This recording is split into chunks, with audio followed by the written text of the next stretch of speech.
किसी नगर में एक साहूकार अपने 7 बेटे, 7 बहुएं और एक बेटी के साथ रहता था। दीपावली से कुछ दिनों पहले घर के आंगन को लीपने के लिए साहूकार की बहुएं और उसकी बेटी मिट्टी लेने के लिए गईं। मिट्टी खोदते समय साहूकार की बेटी की खुरपी से स्याऊ के बच्चे मर गए। यह देखकर स्याऊ नाराज हो गई और बोली, जिस तरह तूने मेरे बच्चे मारकर मुझे निसंतान किया है, उसी प्रकार मैं तुझे भी निसंतान कर दूंगी। मैं तेरी कोख बांध दूंगी। यह बात सुनते ही साहूकार की बेटी डर गई और उसने अपनी सभी भाभियों से अपने बदले कोख बंधवाने के लिए कहा, परंतु उसकी सभी भाभियों ने मना कर दिया। लेकिन सबसे छोटी भाभी ननद के बदले अपनी कोख बंधवाने को तैयार हो गई। उसके बाद से जब भी छोटी बहू के कोई संतान होती, वो 7 दिनों के बाद मर जाती थी। हर साल अहोई अष्टमी का व्रत आता। एक तरफ उसकी सभी जेठानियां व्रत करती, कथा सुनती और अपनी संतान की लंबी उम्र की कामना करती, तो दूसरी ओर छोटी बहू अपने घर में रोया करती। ऐसे ही समय बीतता गया। एक दिन एक ब्राह्मण को बुलवाया गया और इसका समाधान पता लगवाया गया। तो वह ब्राह्मण बोले कि इस श्राप से मुक्ति के लिए तुम्हें सुरई गाय की सेवा करनी होगी। सुरई गाय स्याऊ की सहेली है। उसके कहने पर यदि स्याऊ तुम्हारी कोख छोड़ दे तो तुम्हारे बच्चे जी जाएंगे। यह सुनकर छोटी बहू ने अगले ही दिन से सुरई गाय की सेवा करना शुरू कर दिया। वह प्रतिदिन सुबह तड़के उठकर उसका गोबर आदि साफ कर देती, उसे चारा डाल देती और साफ पानी भर दिया करती थी। सुरई गाय ने सोचा, ये सुबह सुबह मेरी सेवा कौन करता है, इसका पता लगाना होगा।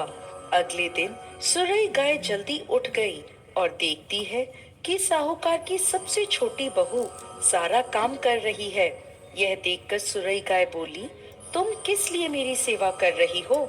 तो वह बोली, माता, स्याऊ माता ने मेरी कोख बांध रखी है, जिस वजह से मेरे बच्चे नहीं जीते। यदि आप उनसे कहकर मेरी कोख खुलवा दो तो मैं आपका बहुत उपकार मानूंगी। यह सुनकर सुरई गाय उसके साथ 7 समुंदर पार स्याऊ माता के पास चल दी। रास्ते में थक हार कर वो दोनों एक पेड़ की छांव में बैठ गए। जिस पेड़ के नीचे वो दोनों बैठे थे, उस पेड़ के ऊपर गरुड़ पंखनी का घोंसला था, जिसमें उसके छोटे छोटे बच्चे थे। थोड़ी देर में साहूकार की छोटी बहू ने देखा कि वहां एक सांप उन बच्चों को खाने के लिए आया है। यह देखकर छोटी बहू ने उस सांप को मार डाला। जब गरुड़ पंखनी वहां आई तो उसने पेड़ के आसपास रक्त देखा, जिसे देखकर उसे लगा कि इसने मेरे बच्चों को मार दिया है। वो अपनी चोट से साहूकार की छोटी बहू को मारने लगी। तब वह बोली, मैंने तुम्हारे बच्चों को सांप से बचाया और तुम मुझे ही मार रही हो। ये सुनकर गरुड़ पंखनी खुश हो गई और बोली, तुम जो चाहे मुझसे वर मांग लो। तब छोटी बहू बोली, बहन, 7 समुंदर पार स्याऊ माता रहती है, तुम हमें वहां तक पहुंचा दो। गरुड़ पंखनी ने उन दोनों को अपनी पीठ पर बिठाया और 7 समुंदर पार स्याऊ माता तक पहुंचा दिया। स्याऊ माता सुरई गाय को देखते ही प्रसन्न हो गई और बोली, आओ बहन, बड़े दिनों में आई हो, अब आई ही हो तो मेरे बालों में से जुएं निकाल दो।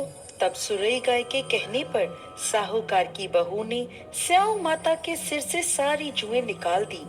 इस पर खुश होकर स्याऊ माता ने छोटी बहू को आशीर्वाद दिया कि तेरे 7 बेटे और 7 बहुएं हों।